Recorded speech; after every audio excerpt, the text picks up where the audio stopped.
හයි ළමයි කොහොමද ඔයාලට?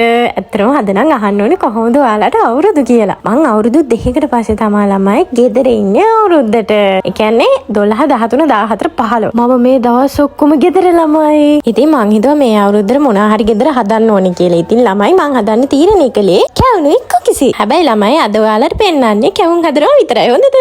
අපි හැමසැරේම මොනවා හරි හදනවා ළමයි. ඒ හදන්නේ අපේ අම්මලා ගෙදර අනිවාර්යයෙන්ම දරලිපේ. ඔයාලා දන්නවද ළමයි? දරලිපේ උයන එකයි ගෑස් ලිපේ උයන එකයි ලොකු වෙනසක් තියෙනවා. ඇත්තටම රසයි දරලිපේ වුවාම. හරි දැන් ඕවා ගැන කතා කරන්නේ නෙමෙයි. මම වීඩියෝ එක අරන් ආවේ කැවුම් හදන්න ළමයි. මුලින්ම මම පොල් කිරි ගත්තා. ඊට පස්සේ පිටි ටික හදාගත්තා. දැන් මේ හදන්නේ සීනි ටික. මං හිතනවා අපි ඔක්කොම දන්නවා කියලා මුං කැවුම් හදන්න ගන්නේ මුං පිටි, හාල් පිටි කියලා. ඔන්න ළමයි දැන් මේ හදන්නේ පැණි එක. මොහොරම සුවඳයි ළමයි මේක හදද්දී නම් කටට කෙල උනනවා. හොඳද? ඊට පස්සේ ළමයි අපිට අවශ්‍ය පැණි රස ප්‍රමාණයට අපි සීනි දා ගන්න ඕනේ. ඊට පස්සේ ඒක බාගෙන ලිපෙන් අපි අර හදාගත්ත පිටි මිශ්‍රණේ තියෙන්නේ මුං පිටි, හාල් පිටි මිශ්‍රණේ තියෙන්නේ ඒක දා ගන්න ඕනේ පැණියකට. ඊට පස්සේ මේක නිවෙන්න කලින් අනිවාර්යයෙන්ම හොඳට කුරු ගන්න ඕනේ. ඒ කියන්නේ කලවම් කර ගන්න ඕනේ ළමයි. මොකද මේක එන්න හයි වෙනවා. ඒ කියන්නේ නිවෙන්න හයි වෙනවා. දැන් තමයි මං ආසම දේ කරන්න යන්නේ ළමයි. ඒ කියන්නේ අර කුටු කපා ගන්න. කැවුමේ හැටියට කපා ගන්න. මම වෙන මොකටවත් නෙමෙයි කැමති. ඉතින්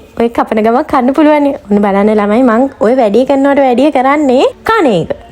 ඔයාලා දන්නවද ළමයි මම මේ අවුරුද්ද නම් මාරුම සතුටින් ඉන්නේ. ඇයි දන්නවද? අවුරුදු 4කට පස්සේ අපේ තාත්තා අපිත් එක්ක ඉන්නවා අවුරුදු වලට.